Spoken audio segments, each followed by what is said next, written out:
देखिए बेटा, आज की इस क्लास में आपको बेटा क्लास 12 केमिस्ट्री की 5 मोस्ट मोस्ट मोस्ट इंपॉर्टेंट रिएक्शनों को देखनी है, जो कि बोर्ड में हर साल पूछी जाती हैं। तो उनमें से पहली रिएक्शन जो हमको देखना है बेटा, वो है युग्मन अपक्रिया, जिसको हम लोग इंग्लिश बोलते हैं कपलिंग रिएक्शन। क्या बोलते हैं? Coupling reaction. इस रिएक्शन की खासियत ये है बेटा कि हर साल जो आपकी यूपी बोर्ड में बेटा 7 सेट बनते हैं, उनमें से एक सेट में ये रिएक्शन जरूर पूछी जाती है। एक सेट में ये रिएक्शन जरूर पूछी जाएगी। अगर हम लोग प्रीवियस ईयर की बात करें तो पिछले ही साल इसको पूछा गया था बेटा 2025 में। सेट नंबर था 347 के। अब किसी भी साल में सातों सेट उठा के देखिएगा, एक सेट में ह्यूमन अपीलिया 100% पूछा जाएगा। ठीक है, तो अगर हम पिछले एग्जाम की बात करें तो पिछले एग्जाम में जिस पेपर सेट में आपसे पूछी गई उसका सेट नंबर मैंने लिख दिया। अब हम बात करते हैं कि इसको याद कैसे रखेंगे। तो लिखिए पहले इसकी थ्योरी बेटा। जब हम बेंजीन डाई एजोनियम क्लोराइड की अभिक्रिया की अभिक्रिया क्षारीय माध्यम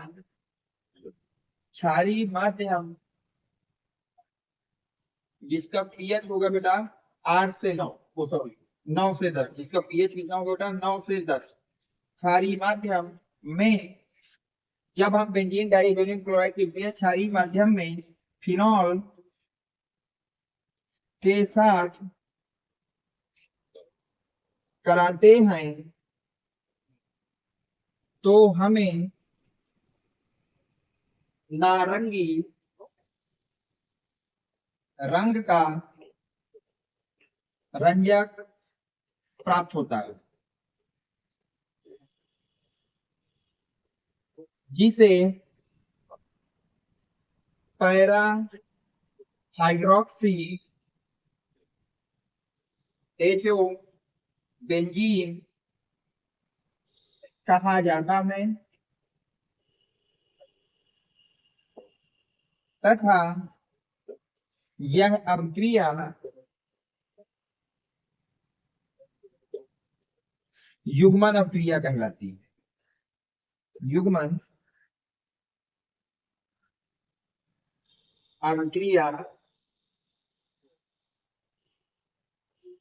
कहलाती है। सबसे पहले आपने थ्योरी लिख लीजिए कि थ्योरी क्या है, फिर हम लोग इसको समझते हैं। तो हमने लिखा है कि युग्मन अभिक्रिया क्या होती है बेटा, कि जब हम बेंजीन डाइएजोनियम क्लोराइड, इसकी बेटा बेंजीन डाइएजोनियम क्लोराइड की अभिक्रिया कराते हैं क्षारीय माध्यम में। किस माध्यम बेटा? क्षारीय माध्यम में। उस अभिक्रिया का पीएच का मान 9 से 10 के बीच में होना चाहिए। किसके साथ कराते हैं? फिनॉल के साथ। तो वहां से आपको एक नारंगी रंग का रंजक प्राप्त होता है। क्या प्राप्त होता है बेटा? नारंगी रंग का रंजक प्राप्त होता है, जिसे हम पैरा हाइड्रोक्सी एजोबेंजीन कहते हैं। उस नारंगी रंग के व्यंजक को हम लोग क्या कहते हैं? पैरा हाइड्रोक्सी एजोबेंजीन कहते हैं। अब रिएक्शन की बात कर लेते हैं कैसे होगा, ध्यान से समझिए बेटा। इसको बोलते हैं बेटा डाई एल्यूमिनियम क्लोराइड। इसको क्या कहते हैं बेटा? Di aluminium chloride. ये है आपके पास डाई एल्यूमिनियम क्लोराइड। जब आप इसकी रिएक्शन कराते हैं फिनॉल के साथ बेटा, किसके साथ कराते हैं? फिनॉल के। और इस अभिक्रिया को कब कराएंगे? जिसमें आपका अभिक्रिया का पीएच मान जो है 9 से 10 के बीच में होना चाहिए। आप देखिए कैसे होता है ये रिएक्शन, ध्यान से समझिए। यहां से एक एच निकल जाएगा, और जैसे ही आपने फिनॉल से एक एच निकाला तो फिनॉल कुछ ऐसा दिखेगा बेटा आपको, ध्यान से देखते चलिएगा बेटा। वो एच अपनी जगह, और यहाँ से एच निकलने के बाद ये हो जाएगा, और एच इस सीएल को लेके चला जाएगा, तो साथ में बना देगा एच सीएल। और यहाँ पर जैसे ही सीएल निकलेगा तो क्या बचेगा बेटा? एन बचेगा, डबल बॉन्ड एन बचेगा, एन से जुड़ी हुई है एक रिंग, ये बनेगा। ध्यान देख लीजिए। और इस कंपाउंड का नाम होता है बेटा पैरा हाइड्रोक्सी एजो बेंजीन। इसी को क्या कहते हैं बेटा? Para hydroxy azo benzene. और इसका कलर याद रखना कैसा होता है बेटा? ऑरेंज कलर का होता है। कैसा होता है? ऑरेंज कलर का होता है। और इतना अगर आपने लिखा तो इस प्रक्रिया के आपको 2 मार्क्स पूरे दिए जाएंगे, थ्योरी और रिएक्शन। उम्मीद है कि समझ में आ गए होगा। कुछ नहीं करना, फिनॉल के पैरा पोजीशन से एच हटाना है, यहाँ से सीएल हटाना है, तो बना देना है ये सीएल, और इसको उठा के बेंजीन में जोड़ देना है। तो यहाँ से उठा के इसको जोड़ दिया, नाम होता है पैरा हाइड्रोक्सी एजो बेंजीन। और इसको क्या बोलते हैं बेटा? किस कलर का होता है? ऑरेंज कलर का होता है। तो ह्यूमन अपक्रिया आपके समझ में आ गई होगी। मैं दोबारा रिपीट करता हूँ। युग्मन अभिक्रिया क्या कहती है?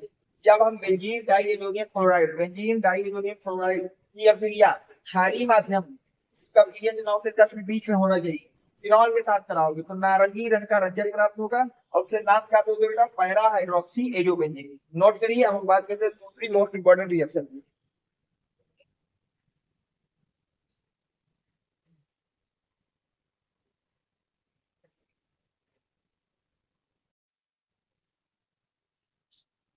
अब देखिए दूसरी जो मोस्ट इंपॉर्टेंट रिएक्शन है उसकी बात कर लेते हैं। पहली बात याद रखना बेटा, कपलिंग रिएक्शन को अच्छी तरह से पढ़ के जाना। इस रिएक्शन का बिल्कुल आना तय होता है। अगली जो इंपॉर्टेंट रिएक्शन है वो है बेटा अमोनी अपघटन। वो कौन सी है बेटा? अमोनी अपघटन। ये भी रिएक्शन बेटा 7 में से एक सेट में हर साल पूछी जाती है। अगर हम प्रीवियस ईयर में बात करें तो इसका भी सेट नंबर था बेटा 2025 में पूछी गई थी 347 के एफ में। किस सेट में पूछी गई थी बेटा? 347 के एफ में। तो याद रखना कि उन सभी रिएक्शनों को आप जरूर पढ़ लीजिए जो किसी न किसी सेट में जरूर पूछी जाती है। तो पहली हो गई बेटा कपलिंग रिएक्शन, दूसरी हो गई ओजोनोलाइसिस, जिसको हम लोग हिंदी में अमोनी अपघटन कहते हैं। तो सबसे पहले हम इसकी थ्योरी देखेंगे, फिर रिएक्शन को समझते हैं। तो थ्योरी में लिखेंगे बेटा, जब हम एल्किल एमीन तथा एल्कोहलिक अमोनिया के मिश्रण को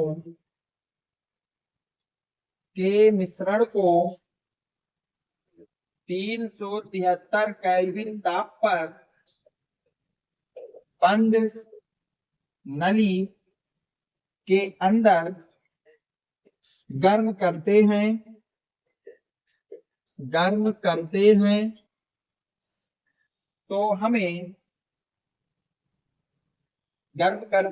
तो हमें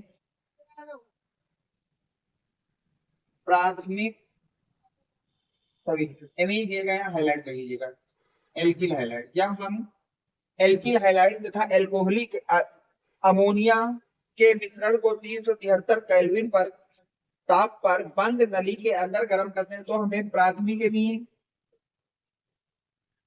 द्वितीयक एमीन, तृतीयक एमीन,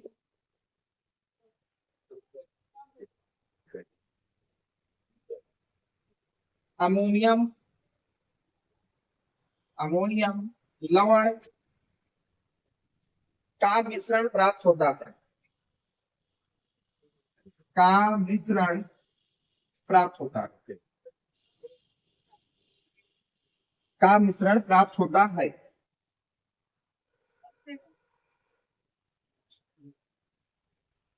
ठीक है, का मिश्रण प्राप्त होता है। आगे लिखेंगे अमोनिया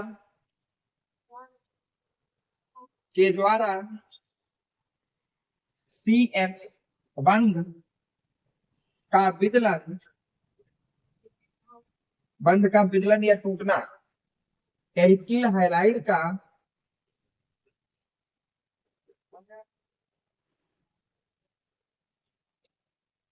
अमोनी अपघटन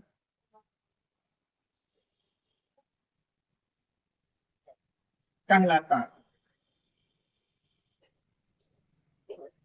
ठीक है बेटा, तो ये आपका हो गया अमोनिया अपघटन क्या होता है। पहले तो हमको थ्योरी लिखना पड़ता है और फिर चैप्टर।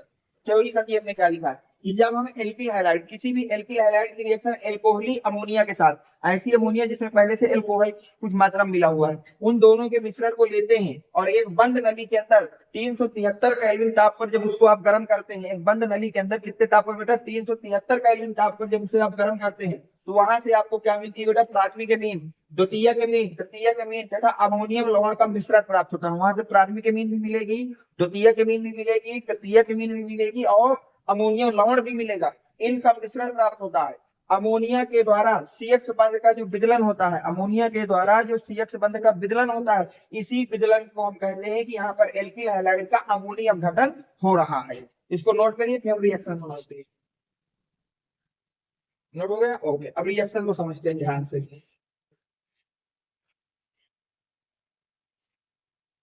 रिएक्शन कैसे होगी उसको समझिए बेटा। पहले जर्नल कर लेते हैं, फिर एक एग्जांपल समझ लेंगे। मान लीजिए ये हमारा एल्कीन हैलाइड है, अब इसकी रिएक्शन हमें कराना है अमोनिया के साथ। ठीक है, कितने ताप पर बेटा? 373 केल्विन ताप पर, और किसी एल्कोहल की प्रेजेंस में, तो यहाँ पर एथी एल्कोहल लिख लेना। सही, तो अब यहाँ से क्या होता है, अमोनिया अपना एक एच हटाएगा, एक एच इसका जब हटेगा तो उस एक्स को लेके चला जाएगा, तो बन जाएगा एच एस, और बचा क्या बेटा? आर। और जब यहाँ से तुमने एक एच हटा दिया तो यहाँ पर क्या बचा? NH2, तो NH2 यहाँ जोड़ दो। और ये काम तब तक कर रहा है जब तक नाइट्रोजन के ऊपर प्लस ना लग जाए। नाइट्रोजन के ऊपर क्या ना लग जाए बेटा? प्लस। तो अभी भी हमारे पास इसको बोलते हैं प्राइमरी एमीन। क्या बोलते हैं बेटा? Primary amine. अब ये जो प्राइमरी एमीन आपकी यहाँ से बनी है बेटा, ये फिर से रिएक्शन करेगी अमोनिया के साथ। ध्यान देख के चलिए बेटा, ये जो आपका प्राइमरी एमीन है, ये फिर से रिएक्शन करेगी एल्किल हैलाइड के साथ। किस ताप पर बेटा? 373 केल्विन ताप पर एथिल अल्कोहल की उपस्थिति में। अब यहाँ से एल्किल हाइलाइड का यक्स और अमोनिया का एक एच निकलेगा, तो यहाँ बचेगा RNH, यही बचेगा एच निकलने पर। और इस वाले R को यहाँ पे जोड़ दीजिए, और साथ में बन जाएगा HS। अभी भी नाइट्रोजन में प्लस नहीं आया, तो फिर से अब इसको बोलते हैं सेकेंडरी एमीन बेटा। इसको क्या बोलते हैं हम लोग बेटा? Secondary amine. अब क्या होता है,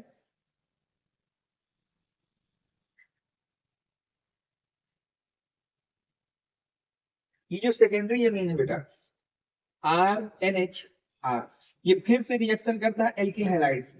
किस पर बेटा? 373 का एल्किल दाब और एथिल अल्कोहल की उपस्थिति। अब यहाँ से जे एच है, इसको भी हम हटा देंगे, तो RNR, और एच निकलने के बाद एक आर यहाँ जोड़ देंगे, और ये एच और इस एक्स को साथ में लेके लिख देंगे HS। इसको बोलते हैं बेटा टर्सरी एमीन। इसे क्या बोलते हैं? Tertiary amine. अब देखिए, ये जो टर्सरी एमीन बनी है, ये फिर से रिएक्शन करेगा। किससे करेगा? एक मिनट मैं यहाँ लिख देता हूँ। अब ये जो टर्सरी एमीन है, टर्सरी एमीन क्या? R है, N है, R है, R, ये फिर से रिएक्शन करेगा एल्किल हैलाइड से। कितने ताप पे बेटा? 373 केल्विन पर। किसकी उपस्थिति में? एथिल अल्कोहल की उपस्थिति में। यहाँ तक सही है। अब देखिए, यहाँ पर कोई H तो है नहीं निकालने को, तो अब जैसे ही नाइट्रोजन से तुमने R जोड़ा, तो नाइट्रोजन ने कितने बॉन्ड बनाए? ये 4। और नाइट्रोजन जब भी 4 बॉन्ड बनाएगा उसको प्लस देगा, ये वाला कई बार बता चुका हूँ। और यहाँ पर हम लोग ब्रैकेट ऐसे लगा दें, और यहाँ लिखते हैं एक्स माइनस। इसको बोलते हैं अमोनियम लवण, अमोनियम सॉल्ट। समझ में आ गया? तो इस तरह से ये रिएक्शन होना है। आपको एल्किल हैलाइड से चालू करना है अमोनिया की रिएक्शन, और ये रिएक्शन तब तक करनी है जब तक अमोनियम के ऊपर प्लस का चार्ज ना लग जाए। तो यहाँ से आपको कोई एक कंपाउंड नहीं मिलता, यहाँ से मिक्सचर मिलता है, प्राइमरी एमीन का, सेकेंडरी एमीन का, टर्सरी एमीन का, और क्वाटरनरी एमीन, या इसी को हम लोग अमोनियम साल्ट कहते हैं। इसी को बोल सकते हैं बेटा क्वाटरनरी नरी एमीन। ठीक है, क्वाटरनरी एमीन। तो इस टाइप होता है। एक जनरल रिएक्शन से इसको समझ लेते हैं, इसको नोट करिए थोड़ा सा। नोट हो गया? ओके। अब देखिए, जनरल रिएक्शन एक तो होगा, ये तो समान रिएक्शन। अब हम लोग आर को कुछ ले लेते हैं और वहां से रिएक्शन करा लेंगे। जैसे अब आपसे मैं कहूँ कि आप मेथिल एमीन की रिएक्शन कराइए, मेथिल क्लोराइड की रिएक्शन कराइए अमोनिया के साथ। कितने में बेटा? 373 केल्विन ताप और एथिल अल्कोहल की प्रेजेंस। इसको बोलते हैं बेटा मेथिल क्लोराइड। अब देखो, यहाँ से क्या होगा? H निकालोगे तो यहाँ हो जाएगा CH3NH2, और साथ में बन जाएगा बेटा HCl, H यहाँ से, Cl यहाँ से। इसको बोलते हैं बेटा मेथिल एमीन। इसको क्या पढ़ोगे? Methyl amine. अब इस मेथिल एमीन की रिएक्शन फिर से कराना है एल्किल हैलाइड से, तो यहाँ पे मैंने लिख लिया बेटा मेथिल एमीन, और इसकी रिएक्शन करा दी मेथिल क्लोराइड। कितने पे बेटा?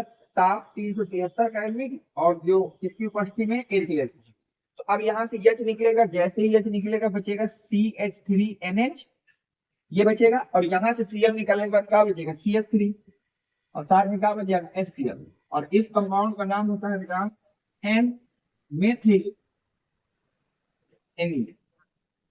N methyl, N methyl, methyl amine. इसको क्या कहोगे? N methyl, methyl amine. ठीक है। और ये कैसा होता है बेटा? सेकेंडरी एमीन है हमारे पास। ये कैसा एमीन है बेटा? सेकेंडरी एमीन है हमारे पास। अब क्या होता है बेटा? ये जो सेकेंडरी एमीन बना, ये फिर से रिएक्शन करेगा एल्किल हैलाइड से। तो सेकेंडरी एमीन को लिख लेता हूं, ये फिर से रिएक्शन करा गया मेथिल क्लोराइड से, किसकी प्रेजेंस में बेटा, 373 केल्विन दाब और एथिल अल्कोहल की प्रेजेंस में। सही यहाँ तक। तो अब यहाँ से एक H और निकलेगा, और जैसे ही H निकलेगा तो ये बनेगा CH3N, CH3, एक CH3 यहाँ और लग जाएगा और साथ में बच जाएगा HCl।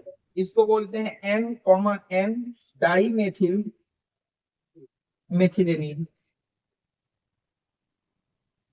और ये आपका है बेटा टर्सरी टर्सरी एमीन, ये आपका क्या है बेटा, टर्सरी एमीन है। इसके बाद अब ये टर्सरी एमीन फिर से रिएक्शन करेगा एल्किल हैलाइड के साथ, तो टर्सरी एमीन को मैं यहाँ लिख ले रहा हूँ, और इसकी रिएक्शन करा दी है मैंने मेथिल क्लोराइड के साथ। कितने बेटा, 373 केल्विन दाब पर और एथिल अल्कोहल की प्रेजेंस में। तो जैसे ही रिएक्शन कराएंगे तो अब ये CH3 यहाँ जुड़ेगा, और CH3 जब जुड़ेगा तो हो जाएगा CH3N, CH3, CH3, और अब नाइट्रोजन पर प्लस आ जाएगा, और उस प्लस को बैलेंस करने के लिए इसके पास क्या आ जाएगा, माइनस आ जाएगा। इसको बोलते हैं अमोनियम सॉल्ट,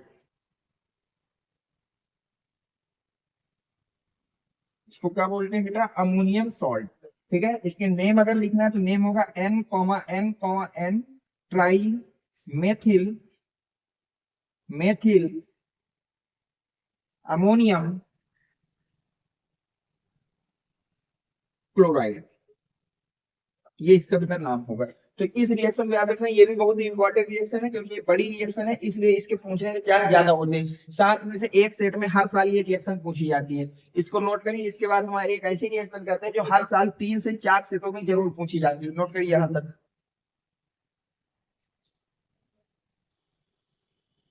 देखिए अगली जो most most most important reaction है वो है बेटा गैब्रियल थैलीमाइड संश्लेषण अभिक्रिया। ये रिएक्शन बेटा जल्दी बच्चों के समझ में नहीं आती, लेकिन मैं अपने तरफ से पूरी कोशिश करूंगा कि आपको समझ में जरूर आए। अगर हम इसका पैटर्न देखें बेटा तो देखिए 2025 में ये एक पेपर में पूछी गई थी, जिसका चेक नंबर था 347 के ई। 2024 के एग्जाम देखो बेटा तो 3 पेपरों में इसको पूछा गया था, जिसका सेट नंबर था जीई, जीएफ और एफजेड। और अगर आपसे मैं बात करूं 2023 के एग्जाम की, तो 2023 में बेटा एक सेट में पूछा गया था जीबी, यानी कि लगातार 3 सालों में किसी न किसी सेट में जरूर पूछी जाती है, और 24 में इसको 3 3 सेटों में पूछ रहा था। तो इसका मतलब ये भी मोस्ट इंपॉर्टेंट रिएक्शन की कैटेगरी में जा रही है। तो अब इसको हम लोग पढ़ते हैं। सबसे पहले थ्योरी लिखिए, फिर मैं सबको समझाता हूँ। लिखेंगे, जब हम थाइलीमाइड की अभिक्रिया जब हम थाइलीमाइड की अभिक्रिया एल्कोहली एल्कोहलिक एल्कोहली माध्यम में कास्टिक पोटास कास्टिक पोटास के साथ कराते हैं तो हमें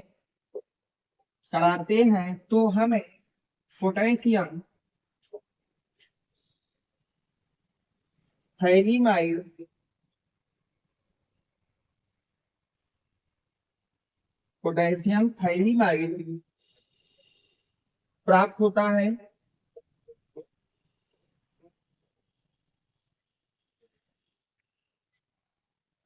यह पोटेशियम थाइलीमाइड यह पोटेशियम थाइलीमाइड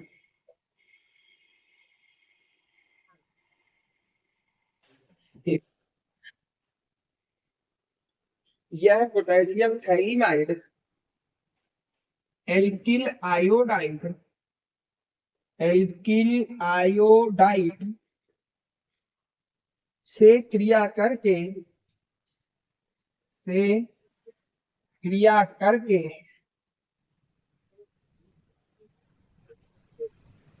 एल्किल क्रिया करके एन एल्किल थाइलीमाइड बना लेता है बना लेता बना लेता है। नोट करिए यहाँ तक। जिसका अम्लीय माध्यम में अपनी माध्यम में जल अपघटन कराने पर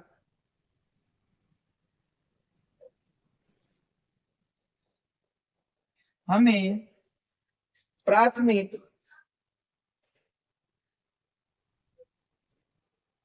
एमीन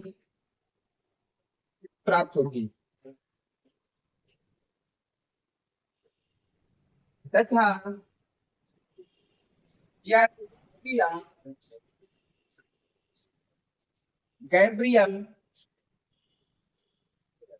थाइलीमाइड संश्लेषण गैब्रियल थाइलीमाइड संश्लेषण अभिक्रिया कहलाती है।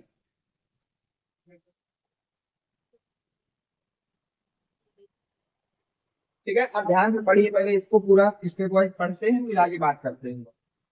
जब हम थाइलीमाइड की अपक्रिया एल्कोहली माध्यम में, जब आप थाइलीमाइड को लेते हैं बेटा तो इसकी अपक्रिया एल्कोहली माध्यम में किससे कराइए? कास्टिक पोटाश से। किससे कराना है? कास्टिक पोटाश से। तो यहाँ से तुम्हें मिलेगा पोटेशियम थाइलीमाइड। क्या मिलेगा? पोटेशियम थाइलीमाइड।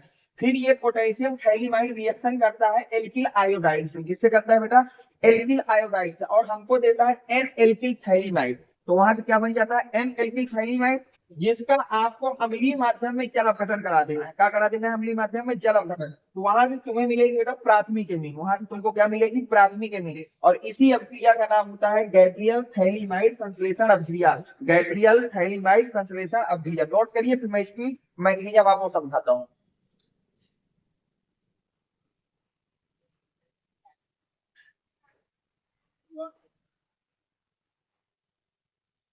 हो गया बेटा? ठीक, चलिए अब हम लोग समझते हैं इसको, ये रिएक्शन होगी कैसे।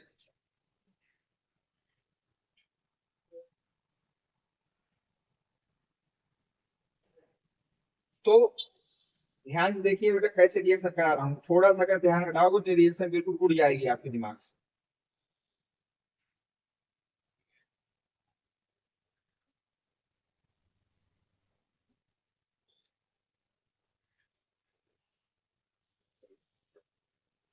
ध्यान से देखिए, इसको हम लोग कहते हैं बेटा थाइलीमाइड। इसको क्या कहते हैं? थाइलीमाइड। और इसको बोलते हैं कास्टिक सोडा या कास्टिक पोटास। इसको बोलते हैं कास्टिक पोटास। अब जब रिएक्शन होगी तो रिएक्शन देखिए कहां से होगी। ये H इस OH को लेके निकल जाएगा। ये H इस OH के साथ निकल के क्या बना लेगा बेटा? वाटर। क्या बना लेगा? वाटर। अब क्या होगा बेटा कि यहां से वाटर निकलने के बाद सारी चीजें अपनी जगह रहेंगी बेटा। नाइट्रोजन, अब देखिए मैंने कई बार बताया कि नाइट्रोजन और ऑक्सीजन के बगल में अगर मेटल रखना है तो यहाँ पे माइनस देना है और मेटल को प्लस देना है। ये हो गया। इस कंपाउंड का नाम होता है बेटा पोटेशियम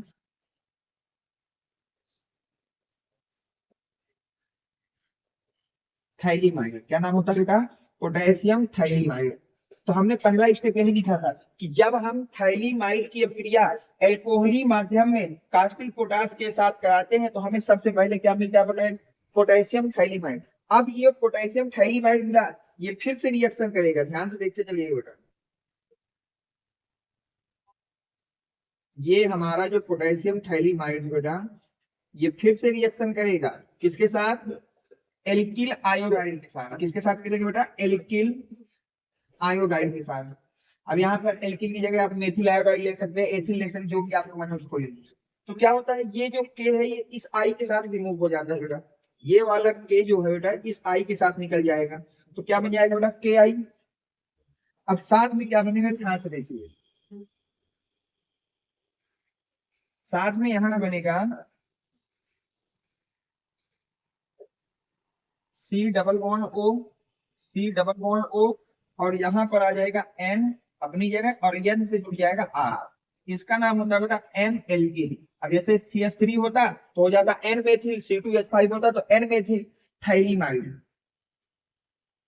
एन एल्किल थाइलीमाइड इसको कहते हैं। यहाँ तक आपको कोई दिक्कत नहीं होना चाहिए। नोट करिए, ये 2 स्टेप यही थे। मैंने पहले स्टेप में क्या लिखा था आपने कि जब हम थाइलिमाइड की क्रिया एल्कोहली माध्यम में कास्टिक पोटास के साथ कराते हैं तो हमें पोटेशियम थाइलिमाइड मिलता है। फिर ये पोटेशियम थाइलिमाइड एल्किल आयोडाइड से रिएक्शन करके एन एल्किल थाइलिमाइड में बदल जाता है। अब इसका अम्लीय जल अपघटन करा देंगे और यहाँ से हमको प्राथमिक एथीन मिल जाएगा। नोट करिए यहाँ सही। यहाँ तक ऊपर वाली रिएक्शन लिखी होगी, मैं यहीं पे चेंज कर देता हूँ, ध्यान देखिए।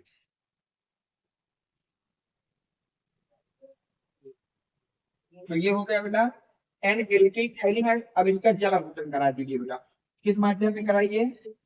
अम्लीय माध्यम यानी कि H+ की फ्रिक्वेंसी पे। यहाँ तक कोई डाउट आपको नहीं होना चाहिए। अब देखिए क्या करना है, जल के हमको 2 अणु ले लेने हैं। कितने अणु ले लेने हैं? 2। अब यहाँ से बॉन्ड को तोड़ दीजिए, H इसको दीजिए, OH इसको दीजिए, H इसको दीजिए, OH इसको दीजिए। तो ध्यान से देखिए क्या बन गया, R R से जुड़ा है N और N के पास 2 H है, NH2। और ये बात कई बार बता चुका हूँ कि अगर आपके पास NH2 आ जाएगा, क्या हो जाएगा बेटा? NH2 से प्राथमिक एमीन कहते हैं।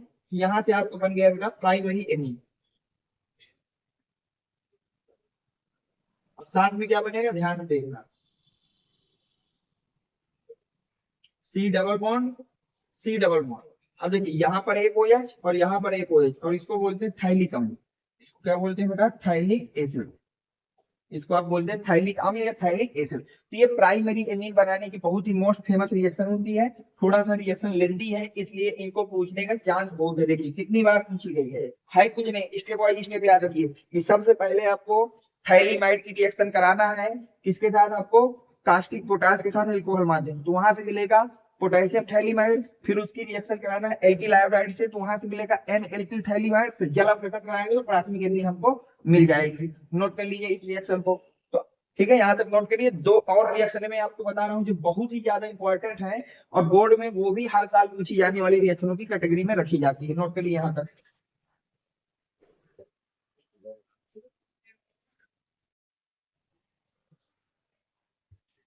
नहीं बेटा, अभी जो रिएक्शन आपको तैयार कर लेना है, इनकी मैं थ्योरी नहीं कराऊंगा क्योंकि मैंने प्रीवियस वीडियो में इनको करा चुका हूँ। अगर आपको नहीं अब तक उनको देखा है तो आप जाएंगे, जब इस चैनल के प्ले लिस्ट में जाएंगे तो वहाँ एक टॉपिक होगा नेम रिएक्शन, वहां जाके इन दोनों की थ्योरी आपको लिख लेना है। अगली रिएक्शन गाटर मान कोच अपक्रिया है, बहुत ही ज्यादा इंपॉर्टेंट रिएक्शन है। अगर हम प्रीवियस ईयर 10th की बात करें, एक पेपर में मैक्सिमम जरूर ये पूछी जाती है बेटा, मिनिमम 2024 में पूछा गया था सेट नंबर 347 जीई में। 2023 में किसी रिएक्शन को पूछा सेट नंबर 347 सीएफ में। 2022 में किसी रिएक्शन को पूछा 347 जीआई में। तो हर साल एक सेट में ये रिएक्शन जरूर पूछी जाती है। अगली रिएक्शन बेटा कार्बिल एमीन रिएक्शन। कौन सी रिएक्शन बेटा? Carbyl amine reaction. ये रिएक्शन एक साल छोड़ करके एक सेट में जरूर पूछी जाती है। जैसे 2024 में पूछी गई बेटा जीएफ और एफजेड 2 सेटों में। 2022 में पूछी गई है जीबी में, 25 में नहीं पूछी गई, इसका मतलब 26 में जरूर पूछी जाएगी। 22 में पूछा, 23 में नहीं पूछा, फिर 24 में पूछा, 25 में नहीं पूछा, यानी कि 26 के एग्जाम में ये रिएक्शन 100% आपको देखने को मिलेगी। उम्मीद है कि ये पांचों रिएक्शन आपके लिए बहुत ही ज्यादा इंपॉर्टेंट है, आपके लिए बोर्ड के प्रिपरेशन में काफी हेल्पफुल रही होगी। तो प्लीज वीडियो को लाइक करना, चैनल को सब्सक्राइब करना। Thanks for watching, next video coming soon.